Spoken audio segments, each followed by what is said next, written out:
Hello friends, कैसे हैं आप सभी लोग। आई होप आप सभी लोग बहुत बढ़िया होंगे। मैं स्टेशन मास्टर के आर सैनी के आर एजुकेशन पर आप सभी का स्वागत करता हूं। दोस्तों, आरआरबी एनटीपीसी भर्ती 2024 के जो ग्रेजुएट लेवल के फॉर्म भरे जा रहे हैं, तो उस भर्ती को लेकर आपके मन में कई टाइप के जो डाउट्स बने हैं, जो कि कमेंट्स के माध्यम से आप लोगों ने साझा किए।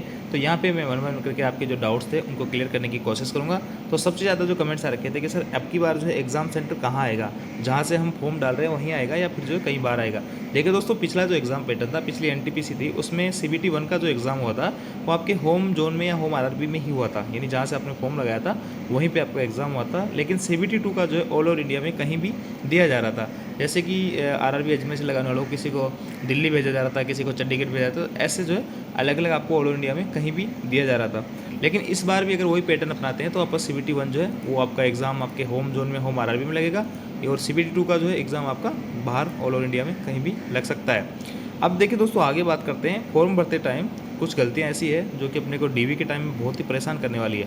देखिए, अभी से जो है आप इन सब चीज़ों को क्लियर रखें, ताकि आपका जब सिलेक्शन हो जाए तो आपको जो डॉक्यूमेंट्स वेरिफिकेशन की प्रक्रिया है वो बहुत ही स्मूथली हो जाए। उसके रिगार्डिंग बात करेंगे। मेडिकल अनफिट होने पे या साइको फेल होने पे दूसरी पोस्ट मिलेगी या नहीं मिलेगी, और कैसा पता करें कि अपन जो है फिट है, अपना मेडिकल फिट है या अनफिट है, क्योंकि फॉर्म भरने से पहले आपको मेडिकल स्टैंडर्ड के हिसाब से आपको पोस्ट डालनी पड़ेगी। एग्जाम पैटर्न में जो है बहुत बड़ा बदलाव इस बार हुआ है। क्या बदलाव है देखिए दोस्तों, सबसे पहले तो एग्जाम पैटर्न में क्या बदलाव हुआ है। पिछली भर्ती में आपने देखा होगा सीबीटी 1 तो सभी लोगों के लिए कॉमन था, इस बार भी सभी के लिए कॉमन है, सभी जो 5 टाइप की पोस्ट है ग्रेजुएट लेवल में। लेकिन दोस्तों, पिछली बार जो है आपके लेवल 6 के और लेवल 5 के सीबीटी 2 का जो एग्ज़ाम था वो अलग अलग हुए थे, लेकिन इस बार जो है सीबीटी 2 का एग्ज़ाम आपके कॉमन ही रहने वाला है। तो ऐसे में कई सारे दोस्त हैं उनको नुकसान हो सकता है। देखिए, यहाँ पे पहले जो क्या होता था, आप लेवल 6 का एग्ज़ाम दे रहे थे अलग सीबीटी 2 और एक लेवल 5 का दे रहे थे, तो दोनों में से अगर एक भी एग्ज़ाम आपका सही हो जाता था तो सिलेक्शन होने से की पॉसिबिलिटी ज़्यादा रहती थी। लेकिन अब क्या होगा दोस्तों, मान लेते हैं गलती से आपका जो एग्ज़ाम है बिगड़ जाता है, एग्ज़ाम देते टाइम आपका माइंड डाइवर्ट हो जाता है, किसी भी टाइप से हो जाता है एग्ज़ाम के टाइम में, तो आपको ये फिर जो है कोई सी पोस्ट यहाँ पे नहीं मिलेगी, मतलब सारा ओवरऑल पेपर आपका बिगड़ जाएगा। तो पहले ऐसा था, अलग अलग सीबीटी 2 के पेपर हुआ करते थे, तो कहीं ना कहीं पॉसिबिलिटी होती थी कि आपका कोई ना कोई पेपर यहाँ पे अच्छा हो जाता था। तो इसलिए थोड़ा सा आपको नुकसान होने वाला है, लेकिन रेलवे को यहाँ पे फ़ायदा होने वाला है, क्योंकि जो है आपका एक ही बार में सभी लोगों का सीबीटी 2 का एग्ज़ाम यहाँ पे क्लियर हो जाएगा। दूसरी बात है, पोस्ट प्रेफरेंस को लेके मैंने ऑलरेडी वीडियो बना दिया था, फिर भी मैं आपको शॉर्ट में बता रहा हूँ। लेवल 6 के अंदर आप जो 4 नंबर पोस्ट है चीफ कॉमर्शियल कम टिकट सुपरवाइजर, उसको ऊपर रखेंगे, स्टेशन मास्टर को 2 नंबर पर रखेंगे, है ना। और स्टेशन इसका जो सिलेक्शन प्रोसेस है, 2 एग्जाम होंगे, कोई टाइपिंग वाइपिंग नहीं होगी इसके अंदर। स्टेशन मास्टर में आपको तीसरा एग्जाम भी देना होगा, कंप्यूटर बेस्ड एप्टीट्यूड टेस्ट जो होता है। और देखिए, जूनियर अकाउंट असिस्टेंट है, इनमें लेवल 5 वाली पोस्ट में प्रेफरेंस ऐसे डालेंगे, जूनियर अकाउंट असिस्टेंट को 1 नंबर पे, 2 पे सीनियर कलर कम टाइपिस्ट को, 3 पे गुड्स गार्ड को, और जिनको पैसा ज़्यादा कमाना है वो गुड्स गार्ड को 1 नंबर पे डाल सकता है। और देखिए, गुड्स गार्ड के अंदर ओनली आपको सीबीटी एग्जाम पास करने हैं, कोई भी स्किल टेस्ट वगैरह नहीं होंगे, और यहाँ पे आपको सीनियर कलर में जूनियर कलर में आपको टाइपिंग टेस्ट देने होंगे। अभी फॉर्म भरते टाइम कई सारे दोस्तों के डाउट है कि सर इसमें हमारे को क्या डिग्री चाहिए क्या, या कंप्यूटर का नॉलेज चाहिए। तो बिल्कुल दोस्तों, ऐसा कुछ भी नहीं है, आपके पास में कोई भी डिग्री नहीं है या नहीं है उससे कोई मतलब नहीं है, यहाँ पे कोई भी डिग्री नहीं मांगी जाती है। ये ओनली स्किल टेस्ट है, आपसे जो है टाइपिंग करवाई जाएगी, है ना। आपका जो तीसरा एग्जाम एक तरह से कह सकते हैं वो टाइपिंग वाला होगा, है ना। उसमें आपसे कोई भी डिग्री आपसे नहीं मांगी जाएगी, या आप कंप्यूटर का नॉलेज रखते हो नहीं रखते हो उससे कुछ नहीं है, बस आपको यहाँ पे टाइपिंग क्लियर करनी होगी, जो कि टाइपिंग आपकी जो है 30 जो वर्ड है वो तो आपको इंग्लिश के पर मिनट करने हैं, या फिर जो है हिंदी के आप करोगे तो आपको 25 वर्ड प्रति मिनट के हिसाब से टाइप करने हैं। तो इस हिसाब से आपका जो है आपकी स्पीड यहाँ पे मांगी जाएगी। तो दोस्तों, पॉइंट नंबर 8 में स्पष्टली मेंशन है, स्पष्ट क्लियर है कि आपका जो मेडिकल स्टैंडर्ड हो उसी के हिसाब से आप पोस्ट भरें। अगर आपने जो पोस्ट प्रेफरेंस में डाली है उसके मेडिकल में अगर आप अनफिट पाए जाते हो या अनसुटेबल पाए जाते हो तो आपको अल्टरनेट अपॉइंटमेंट नहीं दिया जाएगा। साफ साफ चीज़ें यहाँ पे मेंशन है, तो आपका जो मेडिकल हो उस हिसाब से आप पोस्ट प्रेफरेंस यहाँ पे डालेगा।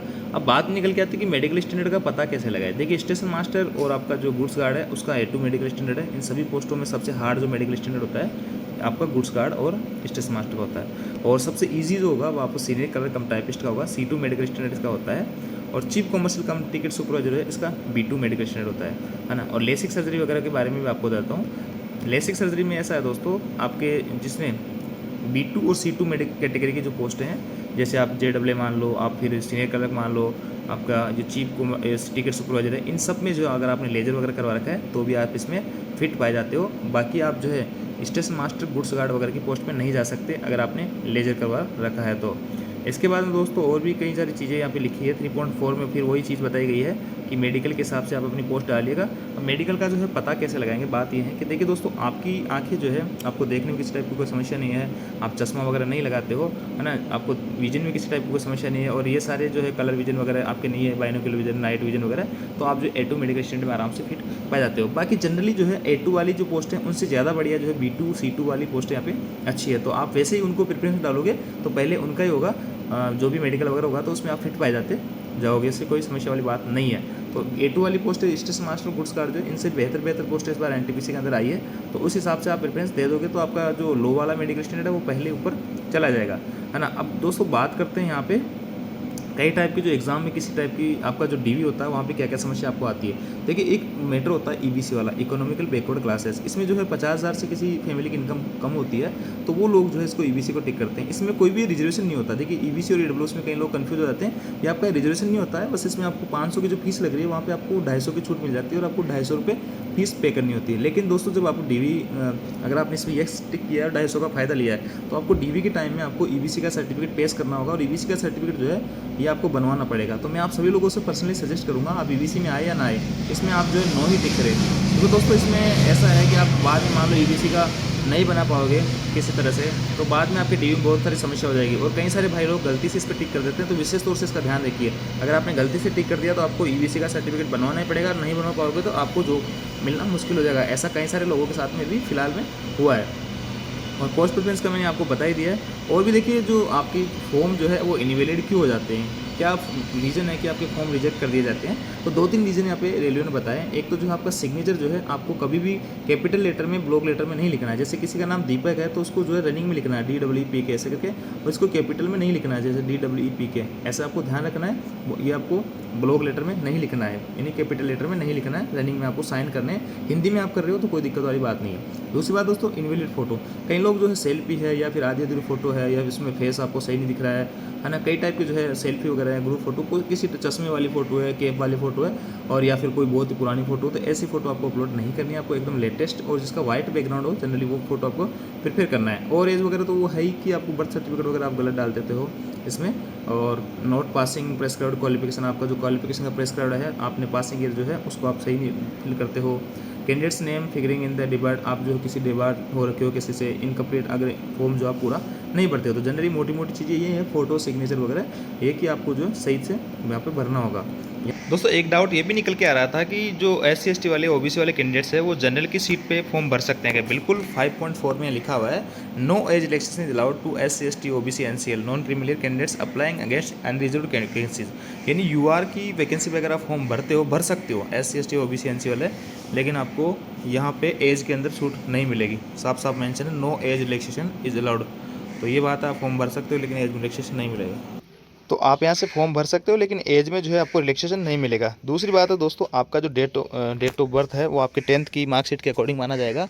नाम वगैरह है, फादर नेम वगैरह है, तो आपके जो भी डॉक्यूमेंट्स है जैसे आधार कार्ड वगैरह है, तो उसको जो आपके 10th की मार्कशीट के अकॉर्डिंग जो है आप करेक्शन करवा लें, क्योंकि 10th की जो मार्कशीट होती है उसमें जो डेट ऑफ बर्थ है उसको किसी भी टाइप से जो है चेंज नहीं किया जा सकता, और उसी के आधार पर आप सारे डॉक्यूमेंट्स है, आपके फादर नेम वगैरह में कहीं भी OBC सर्टिफिकेट वगैरह हैं उनमें कहीं भी नाम में मिसमैच है, तो आप जो है 10th की मार्कशीट के अकॉर्डिंग सारे नाम यहाँ पे सही करवा लें। और अभी आप नहीं कर पा रहे हो तो कोई दिक्कत नहीं है, अभी आप फॉर्म भर दो, और बाद में जब DV वगैरह होगा तो वहाँ पे एफिडेविट लग जाएगा, अभी आप अप्लाई कर दो नेम वगैरह चेंज कराने के लिए। और OBC NCL के लिए लिखा है कि 1 साल से पुराना नहीं होना चाहिए, सेंटर वाला आपका होना चाहिए। SC ST वालों के पास में पुराना भी होगा तो चलेगा, सेंटर वाला होना चाहिए। और दोस्तों यहाँ पे लिखा है कि देखिए आपको जो पोस्ट मिलेगी वो आपको 3 चीज़ों पे डिपेंड करेगा। आपका जो रिक्रूटमेंट प्रोसेस में आपने जो पोस्ट चुनी है वो, और आपका जो मेडिकल स्टैंडर्ड है वो, और वैकेंसी पोजीशन। यानी आप मेरिट में आप मार्क्स बन जाते हैं और मेडिकल स्टैंडर्ड फिट पा जाते हैं और वैकेंसी है तो आपको जो वो पोस्ट अलॉटमेंट हो जाता है। तो यहाँ पे मैंने जो भी आपके कॉमन डाउट्स हो उनको सोल्व करने का या उनको समाधान बताने की कोशिश की। फिर भी आपके मन में किसी भी टाइप का अगर डाउट बच जाता है तो कमेंट करके पूछ सकते हैं। नेक्स्ट वीडियो में आपके डाउट को इंक्लूड कर लिया जाएगा। Thank you.